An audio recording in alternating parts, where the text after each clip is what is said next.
ரொம்ப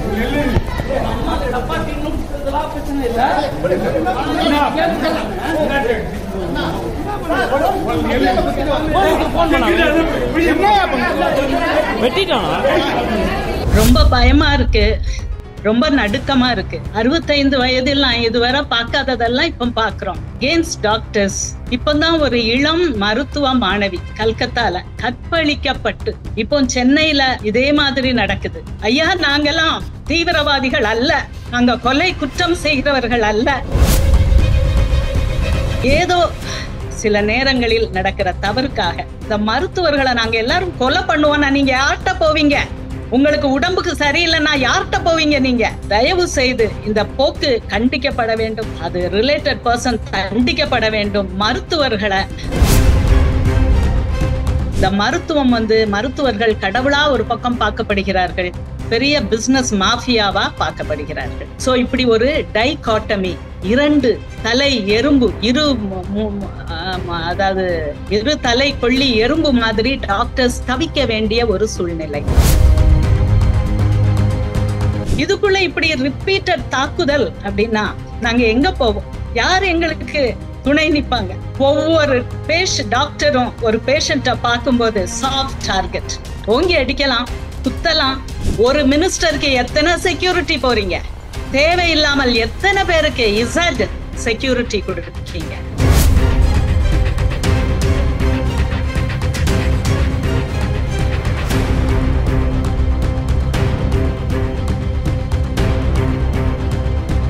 ரியல் நேயர்களுக்கு வணக்கம். இன்று நம்மளுடைய நேர்காணலுக்கு மருத்துவர் திருமதி சுபா சார்லஸ் அவர்கள் இணைஞ்சிருக்காங்க.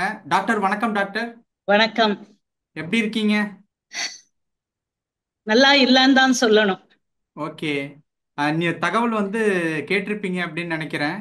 கலைஞர் நூற்றாண்டு மருத்துவமனையில டாக்டர் பாலாஜி என்ற டாக்டர் கத்தியால் குத்தப்பட்டிருக்காங்க. விக்னேஷ் என்ற நபரால அவரோட தாய்க்கு சரியான முறையில சிகிச்சை அளிக்கப்படல அப்படின்னு சொல்லி இந்த சம்பவம் நடந்திருக்கு. இதை நீங்க செய்தி வாயிலா படிச்சிருப்பீங்க. ஒரு டாக்டரா எப்படி ஃபீல் பண்றீங்க? ரொம்ப பயமா இருக்கு, ரொம்ப நடுக்கமா இருக்கு.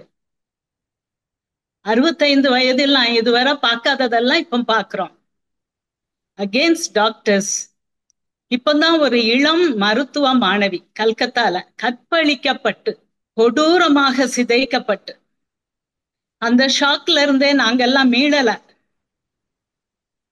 சக டாக்டர்ஸ கேர்ஃபுல்லா இருங்க, எங்கள்கிட்ட ஒர்க் பண்ற நர்சஸ. இப்போ வரைக்கும் ஒரு மனிதனால் அது நிறைவேற்றப்பட்டது, வெறி கொண்ட ஒரு மனிதனால். 10 ஆள் உடைய மிருக பலம் அந்த ஒரு பெண் அப்படி கொடூரமாக கொலை செய்யப்பட்டார். தூத்துக்குடியில ஒரு லேடி டாக்டர் கைனகாலஜிஸ்ட் மகப்பேறு மருத்துவரை இதே மாதிரி குத்தி கொன்னாங்க. இப்போ சென்னையில இதே மாதிரி நடக்குது. ஐயா, நாங்கெல்லாம் தீவிரவாதிகள் அல்ல, நாங்க கொலை குற்றம் செய்கிறவர்கள் அல்ல.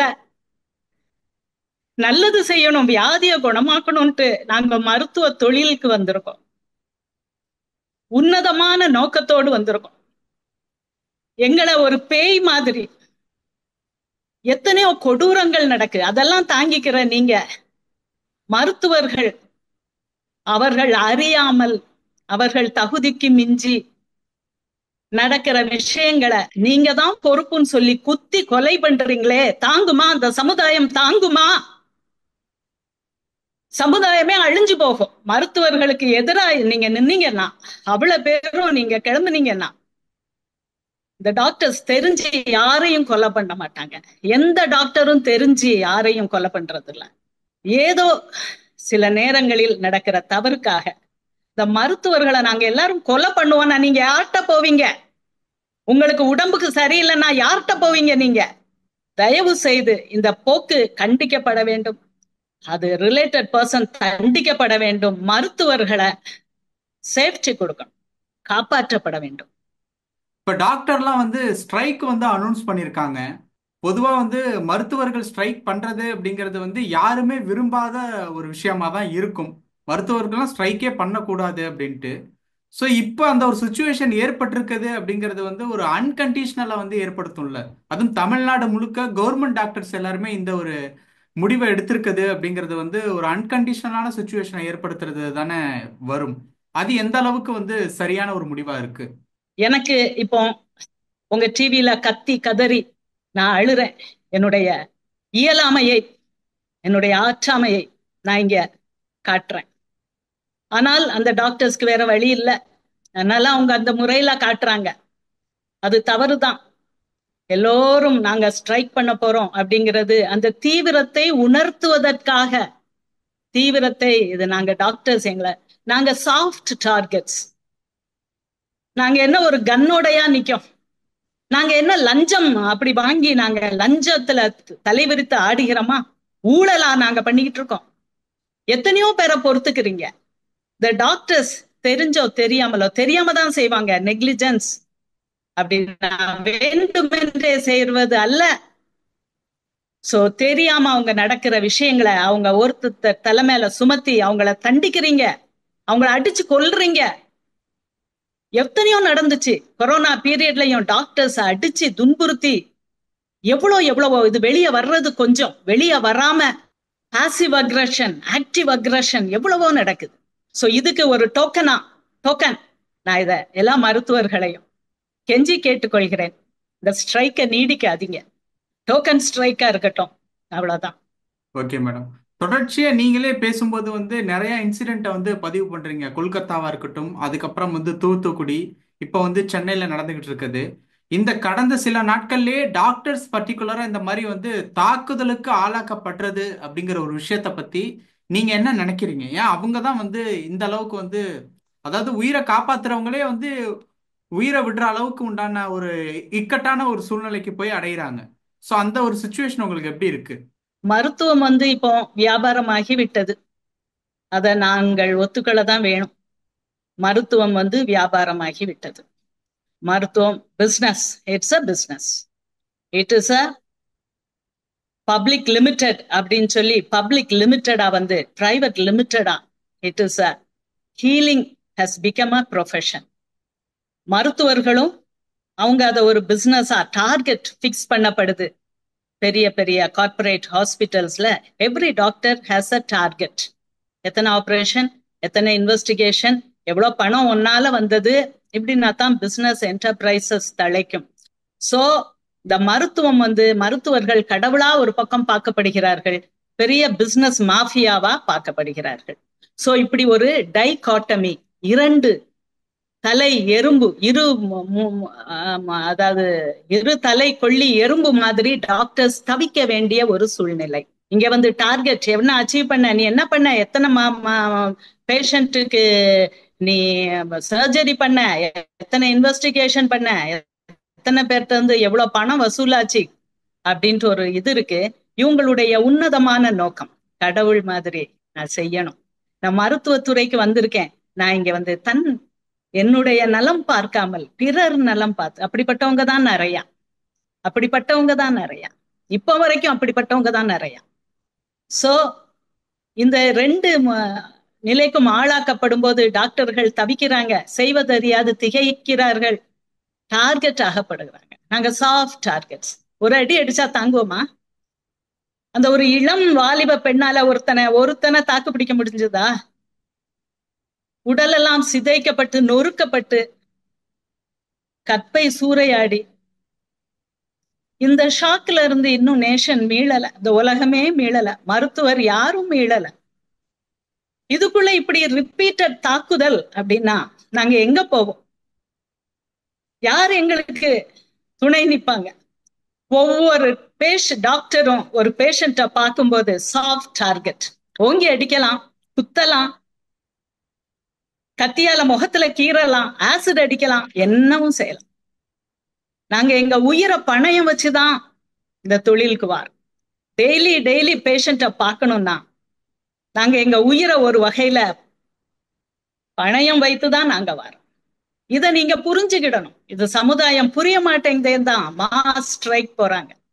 இது நாங்க எப்படி சொல்லுவோம்? யார்கிட்ட போய் சொல்லுவோம்? எங்க நாங்க போய் எங்க குறைகளை நாங்க முறையிடுவோம்? என்னால சொல்ல முடிகிறது, கொஞ்சம் சொல்ல முடியாதது. நான் மனநல மருத்துவர். ஒரு பேஷண்ட் அம்மாவை கொலை பண்ணிட்டு எங்கள்கிட்ட கூட்டிட்டு வருவாங்க. பாருங்க பைத்தியம், ட்ரீட் பண்ணுங்க. அம்மாவையே அடிச்சு கொன்னுட்டான். அந்த அம்மா தான் அவனுக்கு ஒரே ஆளு. இந்த அம்மாவை அடிச்சு கொன்னுட்டான், கையாலே அடிச்சு கொன்னுட்டான். போலீஸ் லீட் செயின் போட்டு கொண்டு வருவாங்க. அவனுடைய செயினை அவுத்து அவனை அடிச்சுதான் கொண்டு வருவாங்க. ஊர்க்காரங்களே சேர்ந்து பாதி கொன்னுதான் கொண்டு வருவாங்க. அவனை நாங்க மகனா பார்த்து செயின் அவருங்க சொல்லி, கலட்டப்பா நான் பாக்கேன்பா, உடம்புல எதுவும் காயம் இருக்கா நான் பாக்கேன் பாட்டு செய்கிறவர்கள் நாங்கள். பயப்படாதப்பா பயப்படாதப்பா, உன்னைய நான் பாக்கணும்ப்பா, காயம் எதுவும் இருக்கா அப்படின்னு பாக்கணும்ப்பா. இப்படி எங்க உயிரை பணையம் வச்சு போலீஸ்காரங்க கலட்ட மாட்டாங்க, செயினை கலட்ட மாட்டாங்க. இப்பதான் அடிச்சு கொன்றுருக்கான், உங்களையும் அடிச்சு கொன்றுவான், அறிவு இருக்கா உங்களுக்குன்னு எங்கள்கிட்ட கேட்பாங்க.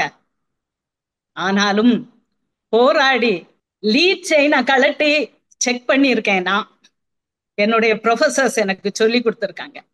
சாஃப்ட் டார்கெட்ஸ், நீங்க ஒரு அடி அடிச்சா நாங்க தாங்க மாட்டோம். எத்தனையோ பணத்தை எத்தனையோ வகைகள்ல எத்தனையோ தீவிரவாதம் நடக்குது, எத்தனையோ பணம் கொள்ளை அடிக்கப்படுகிறது.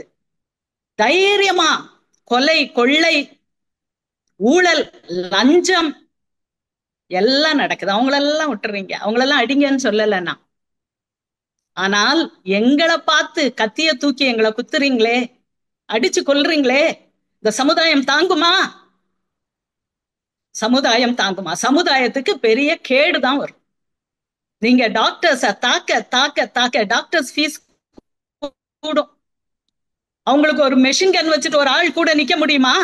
ஒவ்வொரு ஆஸ்பத்திரி வாசல்லையும் எத்தனையோ கவர்மெண்ட் ஹாஸ்பிட்டல் கிராமங்கள்ல எத்தனையோ இருக்கு, ஒரு ஆள் இருக்க மாட்டாங்க.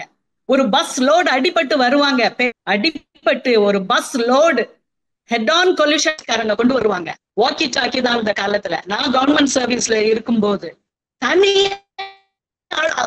ஆளா நைட் ஒத்த ஆளா நர்சஸ், ஒரு நர்ஸ் இருப்பாங்க. ஒரு நர்ஸ் இருந்தா ரொம்ப சந்தோஷம். ஒரு மேல் நர்சிங் அசிஸ்டன்ட் இருந்தா அவ்வளவு சந்தோஷப்படுவோம். ஹாஸ்பிட்டல் திறந்துதான் கிடக்கும். எந்த ஹாஸ்பிட்டலையும் அது பூட்டி வச்சிருக்காங்களா? கவர்மெண்ட் ஹாஸ்பிட்டல எல்லா ஹாஸ்பிட்டலும் திறந்துதான் இருக்கும். எங்களுக்கு பாதுகாப்பே கிடையாது. எங்க உயிரை துறந்து அதை மதிக்காம எங்க உயிரை துணிந்து நாங்க பணயம் வைத்து நாங்க அந்த சர்வீஸ்க்கு வரோம். எங்களை எப்படி தாக்கலாம்? எங்களை எப்படி நீங்க இப்படி எல்லாம் பண்ணலாம்? சாஃப்ட் டார்கெட்ஸ்ல உங்களுக்கு நாங்க வேண்டாமா? இந்த சமுதாயத்துக்கு அம்மா போன்றவர்கள்ல நாங்க. எங்களுடைய எதிர்ப்பை காட்டுறதுக்கு தான் இந்த ஸ்ட்ரைக் எல்லாம், எங்களுடைய இயலாமை காட்டுறதுக்கு தான், பப்ளிக்ட நாங்க கெஞ்சுறதுக்கு தான் இந்த ஸ்ட்ரைக் எல்லாம். வேற எங்களால என்ன செய்ய முடியும்? வேற எங்களால என்ன செய்ய முடியும்? மேடம், இந்த ஒரு கேஸ்ல வந்து அந்த கத்தியால குத்தப்பட்ட அந்த ஒரு நபர், அந்த விக்னேஷ் என்ற நபர் வந்து சொல்லப்படக்கூடிய ஒரு விஷயம் வந்து, ஏன் நீங்க கத்தியால டாக்டரை குத்துனீங்க அப்படின்னு கேட்கும்போது அவர் சொன்ன ஒரு பதில் வந்து, டாக்டர் வந்து 6 மாசமா என்னோட தாயாருக்கு வந்து ட்ரீட்மெண்ட் கொடுத்துக்கிட்டு இருக்காங்க, சரியான ட்ரீட்மெண்ட் கொடுக்கல அப்படிங்கிற ஒரு விஷயத்த வந்து விசாரிக்கும் போது வந்து சொல்றாங்க. இந்த ஒரு காரணத்தை நீங்க எப்படி பாக்குறீங்க? ஐயோ ஐயோ ஐயோ, பல வியாதிகள் வருஷ கணக்காகுது. நான் டயாபெட்டிஸ், 36 வயசுல எனக்கு டயாபெட்டிஸ் வந்துச்சு. இப்ப 65 வயசு ஆக போகுது. என் வியாதியை என்னால குணமாக்க முடிஞ்சுதா? எத்தனையோ டாப் டாக்டர்ஸ்ட தான் நான் கன்சல்ட் பண்றேன், டயபெட்டாலஜிஸ்ட். என்னால கண்ட்ரோல் பண்ண முடிஞ்சுதா? சோ எத்தனையோ வியாதிகள் 6 மாசத்துல குணம் ஆக்கல. அதனால குத்தி கொன்னேன். என்னையா உலகம் இது? என்னையா ஆளு அவன்? என்னையா மனுஷன் அவன்? முட்டாள் அவன். Okay madam. Sorry sorry. இல்ல இல்ல, உங்களுடைய கோவத்தை நீங்க வெளிப்படுத்துறீங்க. ஓவராலா இந்த ஒரு டாக்டர்ஸுக்கு இந்த மாதிரியான விஷயங்கள் இனிமே நடைபெறாமல் இருக்க உங்ககிட்ட ஏதாவது ஒரு தீர்வு ஏதாவது இருக்கா? டாக்டர்ஸ் இந்த மாதிரி ஒரு தீர்வும் அல்ல, ஒரு தீர்வும் அல்ல, ஒரு தீர்வும் அல்ல. சமுதாயத்துக்கு கேடு. டாக்டர்ஸ்க்கு தொழிலுக்கு வரமாட்டாங்க. இளம் மாணவிகள், இளம் மாணவிகள். நாங்களே சொல்றோம், என்னுடைய அசிஸ்டன்ஸ்ட நான் சொல்றேன், பி கேர்ஃபுல், பி கேர்ஃபுல். ஒத்த ஆளு ஒரு உயிரை போக்கிட்டான், ஒடிச்சு நொறுக்கி நாசமாக்கிட்டான். கேர்ஃபுல் கேர்ள்ஸ், கேர்ஃபுல்லா இருங்க. நாங்க காஷன் பண்றோம். நாங்க செக்யூரிட்டிய கூட்டதான் செய்யணும், மருத்துவ காஸ்ட் கூட தான் செய்யும். இப்படிப்பட்ட அபத்தங்களால், இப்படிப்பட்ட அருவறுப்புகளால் சமுதாயம் சீரழியும். டாக்டர்ஸ வந்து குத்தி கொள்ளலாம், அடிச்சு துவசம் பண்ணலாம், கேட்கறதுக்கு ஆள் கிடையாது. நாதி இல்லாத ஆட்களா நாங்க இருக்கோம். அதனாலதான் மருத்துவ காஸ்ட் கூடிக்கிட்டே வருது. இப்படிப்பட்ட மூடர்களினால், இப்படிப்பட்ட செல்ஃப் கண்ட்ரோல், ஒரு உணர்வுகளை, கோபம் வரலாம், அதை அழகா நீ காட்டு, சொல்ல வேண்டிய இடத்துல சொல்லு, டாக்டர்கிட்ட கேட்டுப்பாரு. நீ உடனே கத்தியால குத்துவியா? இதுக்கு சப்போர்ட் வேறையா? டாக்டர்ஸ் அப்படிதான் செய்யணும் அப்படின்ட்டு சப்போர்ட் வேறையா? என்ன அநியாயம் இது? இந்த உலகத்துல நியாயம் கிடையாதா? Okay madam. இப்போ நம்ம தமிழ்நாட்டினுடைய டெபுட்டி சிஎம் ஆன திரு உதயநிதி ஸ்டாலின் அவர்கள் வந்து டாக்டர்ஸ்க்கு வந்து ஒரு கோரிக்கை வந்து வச்சிருக்காங்க. யாருமே வந்து ஸ்ட்ரைக் பண்றது அப்படிங்கிறது தொடர்ச்சியா வைக்க கூடாது. உடனடியா நோயாளிகளை போய் பார்க்கணும். உங்களுடைய ஒத்துழைப்பு வந்து எங்களுக்கு வந்து தேவை அப்படிங்கிற ஒரு விஷயத்த வந்து சொல்லியிருக்காங்க. ஸோ அதற்கு உங்களுடைய பதில்? கரெக்ட். நீங்க ஒத்துழைங்க, நீங்க எங்களை பாதுகாருங்க. ஒரு மினிஸ்டருக்கு எத்தனை செக்யூரிட்டி போறீங்க? தேவையில்லாமல் எத்தனை பேருக்கு இசட் செக்யூரிட்டி கொடுக்கீங்க? ஒவ்வொரு ஹாஸ்பிட்டலையும், ஒவ்வொரு கவர்மெண்ட் ஹாஸ்பிட்டலையும், இந்த ஒரு மாணவி கல்கத்தால உயிரை விட்டாளே, துடி துடித்து இறந்து போனாலே, அவெல்லாம் உங்க கண்ணுக்கு தெரியலையா? யார் யாருக்கோ இசட் பாதுகாப்பு கொடுக்கீங்க. நீங்க அவங்க பொலிட்டீஷியன்ஸ்னா உங்க பவரை காட்டி, உங்களுக்கு ஒருத்தர் போனாங்கன்னா உங்க பின்னால 100 கார். ஒரு டாக்டர் உங்க கூட எமர்ஜென்சிக்கு எப்பவும் ஒரு டாக்டர். எத்தனையோ பேர் கன்மேன். எங்களுக்கு, இந்த பாவப்பட்ட இந்த பெண்களுக்கு, இந்த கிழவிகளுக்கு யார் யார் சப்போர்ட்? யாரு சப்போர்ட்? நாங்க யார்கிட்ட கேட்போம்? எங்க சீஃப் மினிஸ்டர்ட்டையும் எங்க உதவி முதலமைச்சர்ட்டையும் தான் கேட்க முடியும். யார்கிட்ட கேட்க முடியும்? பப்ளிக்கிட்ட கேட்போம். எங்களை பாதுகாருங்க. நிறைய விஷயங்கள் பேசணும். உங்களுடைய நேரத்துக்கு ரொம்ப நன்றி.